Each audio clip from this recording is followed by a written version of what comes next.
la femme séropositive puisse donner la vie à un enfant sain. Il n'est donc pas normal qu'on continue à avoir des bébés séropositifs à partir des mères séropositives, alors que des dispositions de prévention de la transmission mère à l'enfant sont aujourd'hui en place et surtout sont efficaces. Mais les personnes vivant avec le VIH-Sida en redemandent. Le gouvernement opte pour la politique de ses moyens. Pour prendre une décision de baisser encore des coûts, il faut qu'en amont, il y ait des ressources pour soutenir tous ces mouvements. Donc, je ne peux pas dire qu'on s'est arrêté de réduire les coûts, mais il faut bien évaluer, apprécier nos capacités d'entretenir, parce qu'il faut, toute décision, il faut qu'il y ait une pérennité. Si on n'est pas capable de pérenniser nos décisions, il faut mieux ne pas s'y engager. En attendant que d'autres mesures sortent des laboratoires du gouvernement, les PVVS peuvent se réjouir des acquis. Au Cameroun, la prise en charge des personnes infectées avec le VIH se fait au sein des hôpitaux du jour. Structure hospitalière qui s'occupe non seulement de la prise en charge médicale, mais encore de la prise en charge psychosociale des patients et de leurs familles, loin de toute stigmatisation. Yves-Marc Medjo.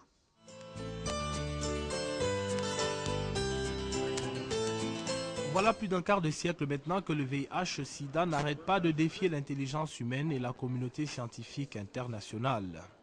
Et en attendant de trouver une solution à cette équation jusque-là insoluble, la réponse camerounaise s'est organisée jusque-là autour de la prise en charge des malades. D'où la mise sur pied des HDJ, entendez hôpitaux de jour, aujourd'hui disséminés à travers le pays. À Yaoundé, c'est le 24 novembre 1998 qu'est inauguré ce service rattaché à l'hôpital central de Yaoundé. Son rôle, prendre en charge les problèmes liés à la séropositivité du VIH dans leur intégralité. C'est un service qui prend en charge la problématique du dépistage, la sensibilisation au traitement des infections opportunistes et le traitement par les antirétroviraux. Donc à l'hôpital central, qui est un centre de traitement agréé comme 23 autres au Cameroun, nous assurons un peu la coordination des activités de prise en charge des personnes dans le VIH dans tout l'hôpital central. À ce jour, l'hôpital de jour de l'hôpital central de Yaoundé affiche un taux de fréquentation sans cesse croissant. À l'hôpital central, on a une cohorte d'environ 12 000 patients qui sont suivis, traités pour l'infection à VIH, dont un peu plus de 5 000 sont sous traitement antirétroviral. Donc ces patients bénéficient d'une prise en charge assez coordonnée, avec une participation des médecins et de l'hôpital du jour et d'autres services de l'hôpital central de Yaoundé. Nous avons 12 000 patients suivis avec 23 000 dossiers ouverts.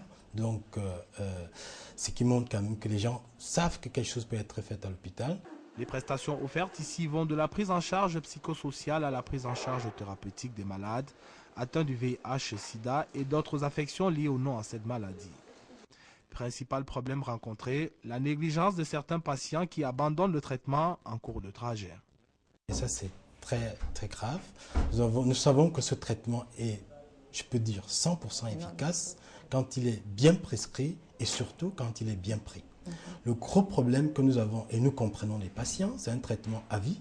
C'est difficile de prendre un traitement 6 comprimés 3 fois par jour pendant à vie.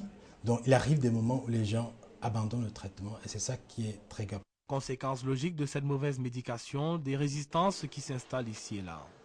Nous avons fait une étude sur la résistance du VIH aux antirétroviraux chez les patients qui sont suivis à l'hôpital central.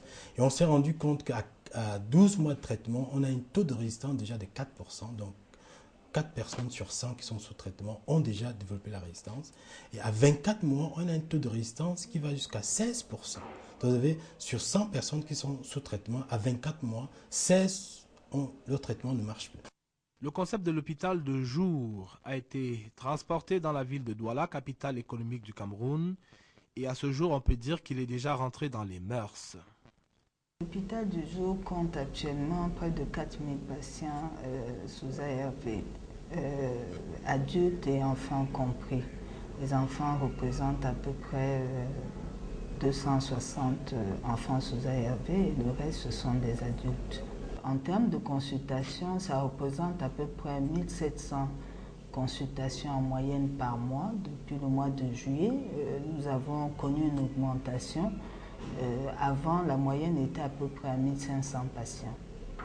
Et même si ici le problème de la mauvaise médication se pose avec acuité, il existe en amont un autre tout aussi crucial, celui de l'acceptation des résultats du test lorsque celui-ci est positif. Une fois que le résultat est positif, il y a des patients qui sont en déni. Néanmoins, je crois que le personnel fait énormément d'efforts en ce qui concerne le conseil. Les difficultés, c'est surtout pour les personnes qui viennent tout seules, chez la femme enceinte, par exemple, qui est dépistée dans le cadre de la prévention de la transmission du VIH de la mère à l'enfant. Ce ne sont pas des personnes malades, donc quand le test est positif, il faut effectivement recevoir le partenaire qui n'est pas souvent au courant et voir dépister les autres enfants qui sont à la maison.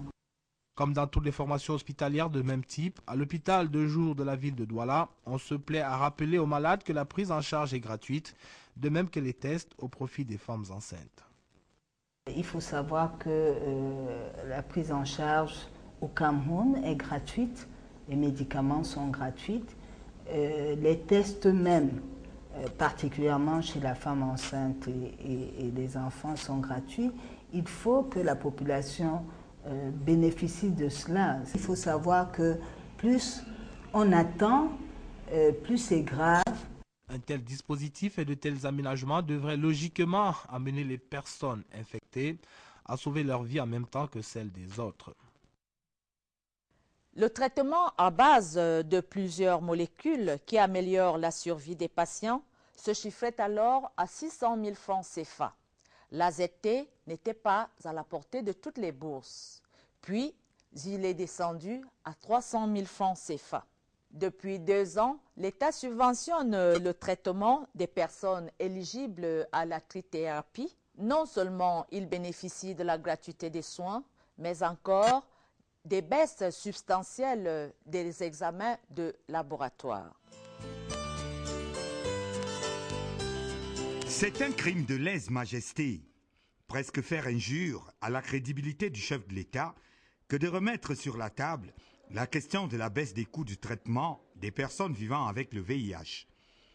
Le président de la République, son Excellence M. Paul Biya, a pris la décision de rendre gratuit le traitement des personnes vivant avec le VIH. Cette haute décision du chef de l'État